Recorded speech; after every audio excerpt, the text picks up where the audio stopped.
અને હવે સમાચારની શરૂઆત કરીએ। હવામાન વિભાગે આગામી 5 દિવસ સુધી હીટ વેવની આગાહી કરી છે। આકરી ગરમીની શરૂઆત ગુજરાતમાં થઈ ચૂકી છે અને હવે આગામી 5 દિવસ ગુજરાતમાં હીટ વેવ રહેશે। હવામાન વિભાગે કહ્યું છે 9 એપ્રિલ સુધી ગુજરાતમાં હીટ વેવ અનુભવાશે, જેમાં સૌરાષ્ટ્ર, કચ્છ અને ઉત્તર ગુજરાતના જિલ્લામાં હીટ વેવની અસર જોવા મળશે। અલગ અલગ જિલ્લામાં ઓરેન્જ અને યલો એલર્ટ પણ હવામાન વિભાગે જાહેર કર્યું છે। કચ્છમાં ઓરેન્જ એલર્ટ હવામાન વિભાગે જાહેર કર્યું। આવતીકાલે પણ કચ્છ અને રાજકોટમાં ઓરેન્જ એલર્ટ રહેશે, જ્યારે કે બનાસકાંઠા, સાબરકાંઠા, ગાંધીનગર અને મહેસાણામાં યલો એલર્ટ આપવામાં આવ્યું છે।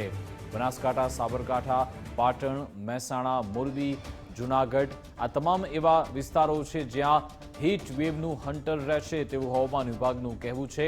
7 એપ્રિલના રોજ કચ્છ, રાજકોટ, પોરબંદર જિલ્લામાં ઓરેન્જ એલર્ટ આપવામાં આવ્યું છે, જ્યારે કે બનાસકાંઠા, સાબરકાંઠા, મહેસાણા, પાટણ, જૂનાગઢમાં યલો એલર્ટ આપવામાં આવ્યું। કચ્છની વાત કરીએ તો અહીંયા 40 થી 42 ડિગ્રી તાપમાન રહી શકે છે। અમદાવાદની વાત કરીએ તો અહીંયા 40 ડિગ્રી આસપાસ તાપમાન રહેશે।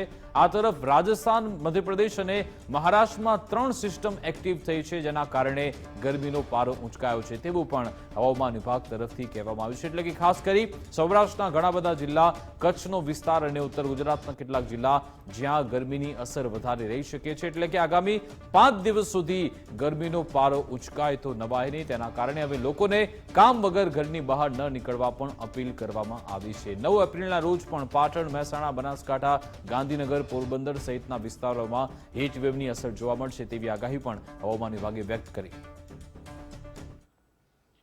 તો આજથી રાજ્યમાં ગરમીનો પ્રકોપ વધી શકે છે અને આ આગાહી કરી છે હવામાન શાસ્ત્રી અંબાલાલ પટેલે। આગાહીકાર અંબાલાલ પટેલે કહ્યું છે કે ગરમીનો પારો વધારે ઉંચકાશે। આજથી રાજ્યમાં ગરમી વધશે। ઉત્તર ગુજરાતમાં ગરમી કહેર મચાવી શકે છે તેવું પણ અંબાલાલ પટેલે કહ્યું। 42 ડિગ્રીની આસપાસ ગરમીનો પારો રહી શકે છે। 26 એપ્રિલ પછી તો કાળઝાળ ગરમી શરૂ થશે। દેશના પૂર્વીય ભાગોમાં હવામાનમાં પલટો આવશે તેવું પણ અંબાલાલ પટેલે કહ્યું। 5 એપ્રિલથી વધવાની શક્યતા રહેશે। તારીખ 12મી એપ્રિલ સુધીમાં મધ્ય ગુજરાતના ભાગોમાં મહત્તમ ઉષ્ણતામાન 44 ડિગ્રી સેલ્સિયસ ઉપર જવાની શક્યતા રહે। આ ઉપરાંત કચ્છના ભાગો, ઉત્તર ગુજરાતના ભિન્ન ભાગો જેવા કે પાટણ, બનાસકાંઠાના ભાગો, સાબરકાંઠાના ભાગો, ઉપરાંત અરવલ્લીના ભાગો અને પંચમહાલના પૂર્વ ગુજરાતના ભાગો, પંચમહાલના ભાગોમાં પણ મહત્તમ ઉષ્ણતામાન 42-43 ડિગ્રી સેલ્સિયસ જેવું થવાની શક્યતા રહે। અને દક્ષિણ સૌરાષ્ટ્રના ભાગોમાં, જૂનાગઢ વગેરે ભાગોમાં મહત્તમ ઉષ્ણતામાન 42 ડિગ્રી સેલ્સિયસ જેવું થવાની શક્યતા રહે। પશ્ચિમ સૌરાષ્ટ્રના ભાગોમાં 37-38 ડિગ્રી સેલ્સિયસ જેવું મહત્તમ ઉષ્ણતામાન થવાની શક્યતા રહે। દક્ષિણ ગુજરાતના ભાગમાં મહત્તમ ઉષ્ણતામાન 40 ડિગ્રી સેલ્સિયસ જેવું થઈ જવાની શક્યતા રહે।